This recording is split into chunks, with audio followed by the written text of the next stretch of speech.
Sitting by the river strumming my guitar. May nakatira pa dito. Yun oh. Oh, may mga unan, may katre, may kumot. My heart beats in rhythm with the gentle tide. Oh yeah, taking me wherever it may go.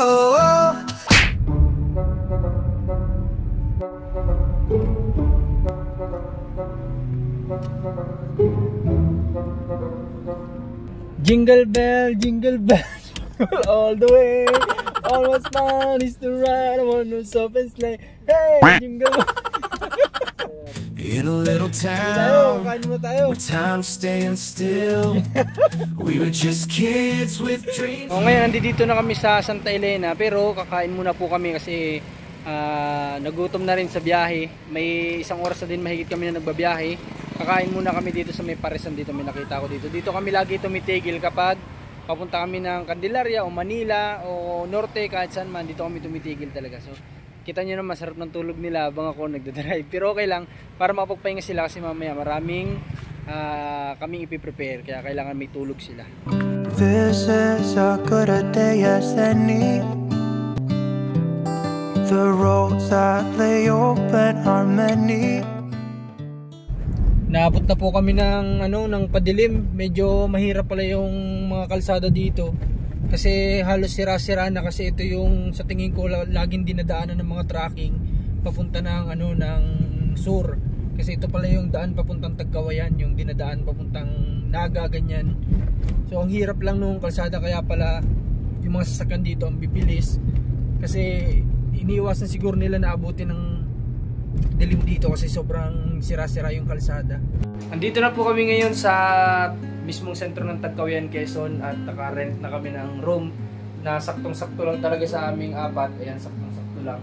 May higaan dito yung dalawa ni Ron tsaka ni Rans na mamaya kusang gumagalaw.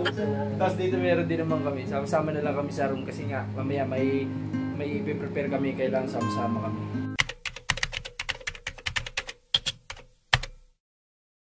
Morning, at nagpe-prepare na kami ngayon. Papunta na kami dun sa location kung saan yung pupuntahan natin. Kamustahin muna natin yung tulog nila. Kamusta naman tulog nyo, Ron? Kamusta tulog nyo? Ayos naman. Ayos naman. Kamusta tulog, Ron? Goods. Goods? Weh. Okay, goods naman daw. So narinig nyo naman sa na maganda naman yung pag-stay namin dito sa Rads, muntik na maging Rads, sa Rads Garden Hotel dito sa Tagkawayan, Quezon. At base sa pagkakasabi sa amin, yung location na pupuntahan, yung coastal area, siguro mga 1 hour pa yung babiyahihin po namin. Parang pabalik yun ay. So kailangan alis kami ngayon ng 8 AM kasi 9 AM yung start. So abot pa naman kami. Laki-laki naman niya.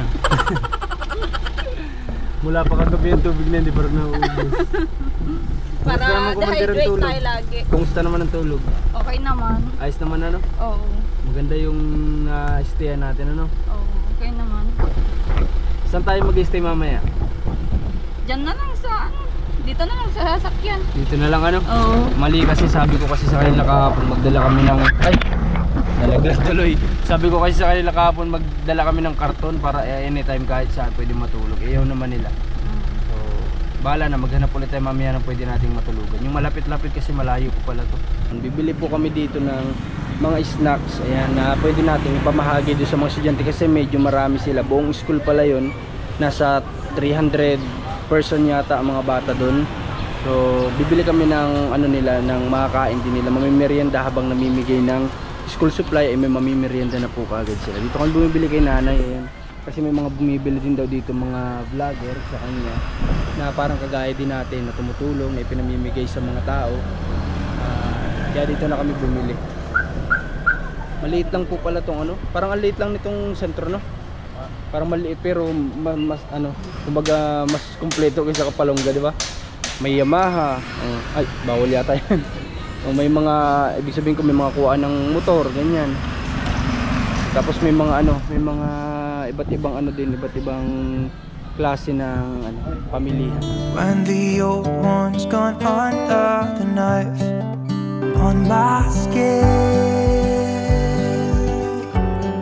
na po kami ngayon sa San Isidro. Papasok na kami sa Barangay Katimo. At ang hinahanap na lang namin ay yung school mismo na bibigyan ng mga school supply. Yun na mismo ang target namin na puntahan ngayon. Hindi na muna kami pupunta dun sa coastal area na pagbibigyan din ng blessing bukas. Siguro maya maya after dun sa school, dun kami pupunta. Medyo ano talaga yung daan dito, medyo ano na, kung masabi mo talagang coastal area na talaga to kasi hindi na siya sementado. Ayan, at saka wala na masyadong mga tahanan dito.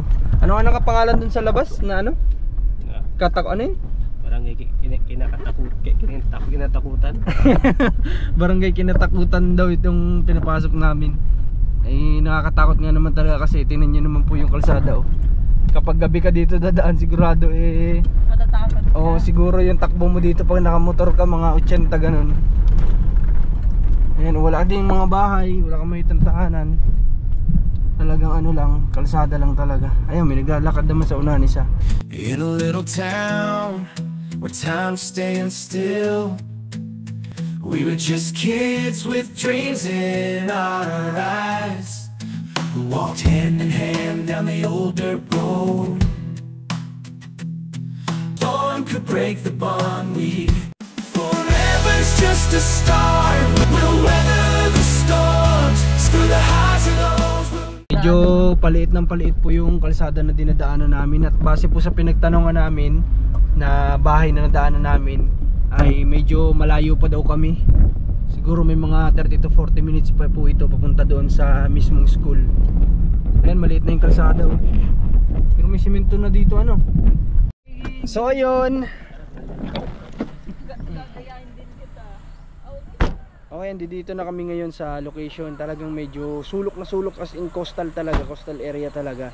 Dito masarap tumulong talaga kasi sobrang layo, sobrang hirap ng kalsada, pero at least narating natin, di ba? So dito na kami sa elementary school ngayon. Dito yung ski yata. Good morning po. Hello po. Tanong na lang namin. Good morning po. Si Kagawad ano po? Ay, Kagawad. Nandun na yung mga yung ski, yung Kagawad.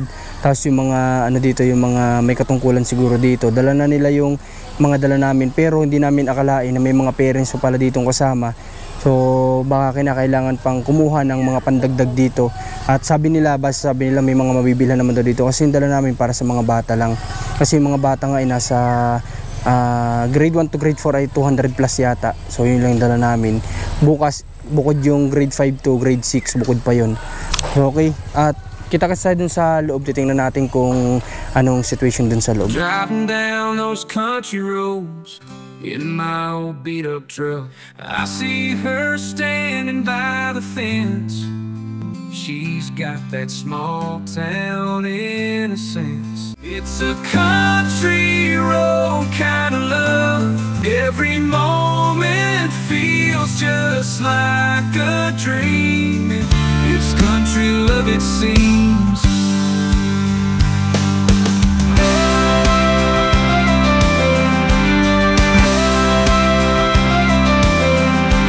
It's a country road kind of love. Every moment feels just like. Dito na kami ngayon sa taas. Pinapunta muna kami dito sa kantin kasi doon sa babae wala kami masyadong mapwestuhan. Doon kami sa labas. At yun in-introduce naman tayo kanina ng barangay, tapos yun nakapagsalita din tayo doon. Kaso nga lang wala tayong kuha kasi yung SD card natin ay nasa drone kanina kasi wala pa tayong SD card. Kaya nilagay ko muna para may pakita namin yung eskwelahan na pinuntahan namin ngayon at yung mga tao na nandito. Kaya ayun, may video yata kay Commander pero wala yatang sounds yun kasi wala ding microphone. So ayun, pasalamat din tayo kasi winelcome nila tayo dito sa barangay na ito. Ano masabi niyo sa barangay, Rans? Yung pagpasok natin walang masyadong kasi sa dinadaan natin walang masyadong bahay, walang masyadong tao. Tapos gulat ako pagka dating natin dito, ang dami pala, ganyan karaming tao. Sabi nila marami naman daw dito mga sitio. Pero hindi pa ito yung coastal area, diba? Hindi pa ito. Kasi yung coastal area doon pa mamaya pupuntahan pa natin. Pero yung iba daw dito taga doon. Ano nga yung hinihiling nila kanina ron? Yung hinihiling nila kanina dito sa barangay nila? Bubong? Ano? Oh, bubong sa ano po, sa parang covered court po nila. Covered court, ano? Yung kasi po pag nagmi-meeting po sila, ano po gaya po nakita nyo maaraw po o kaya maulan. Oh, ano, Wala po silang sisilungan. Kung bakal mo, may program, tapos maulan, wala na, di ba? Stop na yon. Matik yun. O kaya sisilong magta-transfer sa iba, ganun yung mangyayari. At hindi ko alam kung ano yung kakulangan para dito sa ano. Pero sa nakikita namin, yung mga bakal na lang siya tapos yung ano, yero, ano.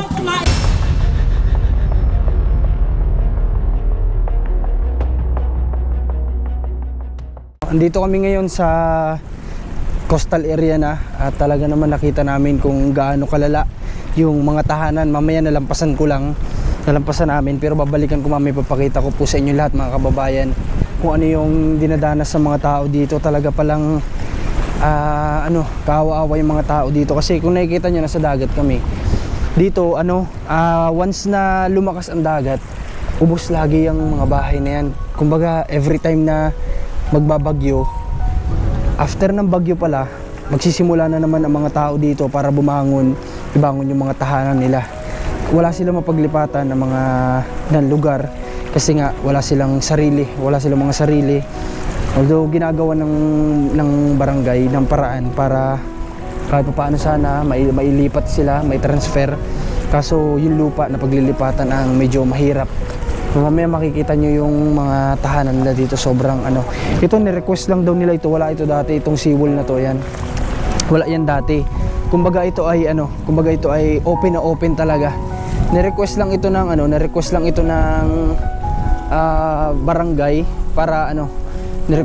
barangay para kahit paano nga may protection yung mga tao sa bagyo dito na sumasampay yung alon dito sa barangay na to.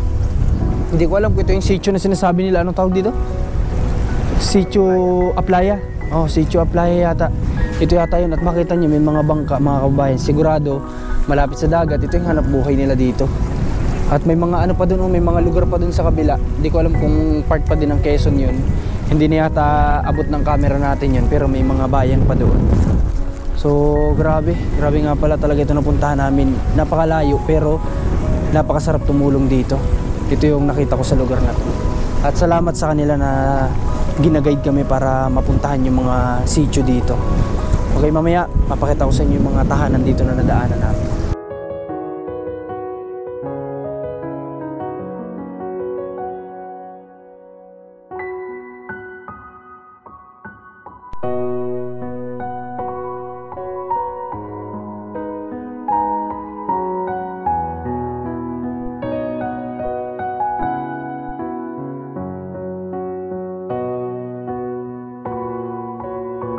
Ito yung mga lugar na hindi na talaga naaabot ng kadalasan ng government, kaya makita nyo naman talaga na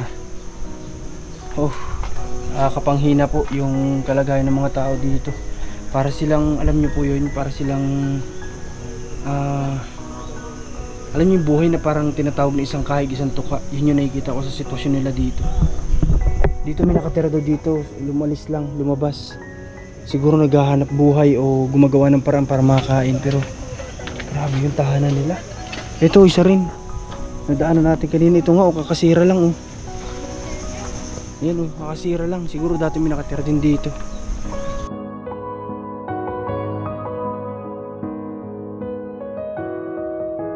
Grabe, di mo akalain na may nakatira pa dito. Yun may mga unan, may katre, may kumot. Okay,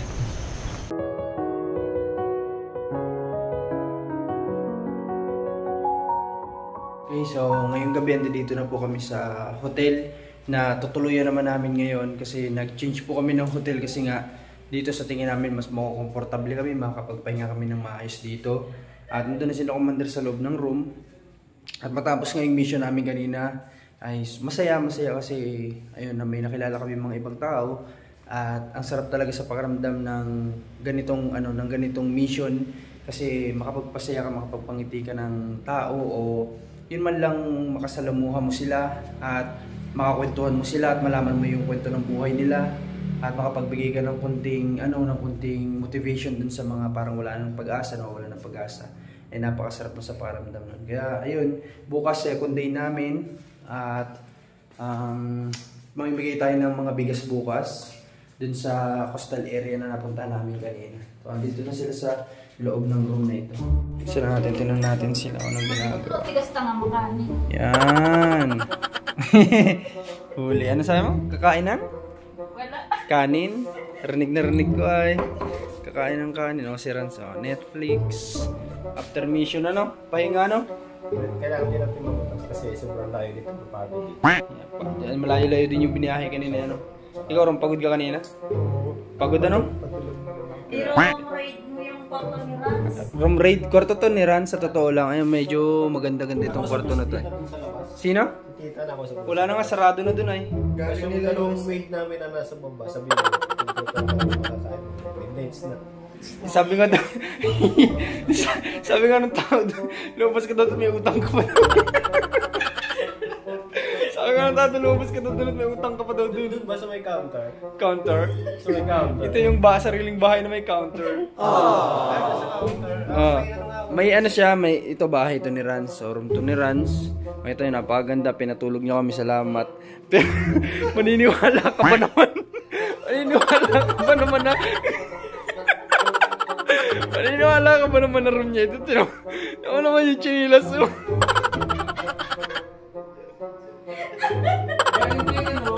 Ha? Galing pa yung Singapore. Singapore? Kaya pala, mukhang vapor.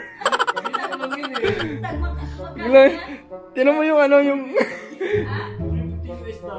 $350 o $150. Tinan mo yung style, pati yung iksi ng dulo.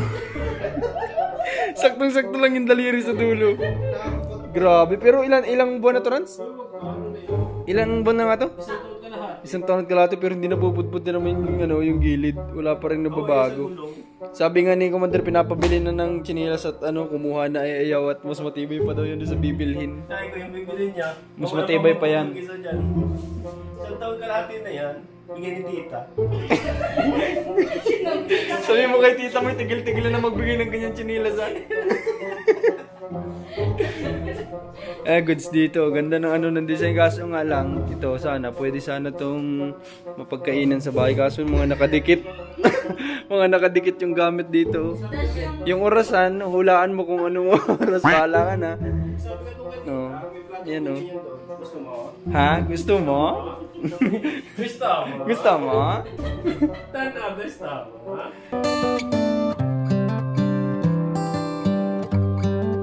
This is as good a day as any. The roads that lay open are many.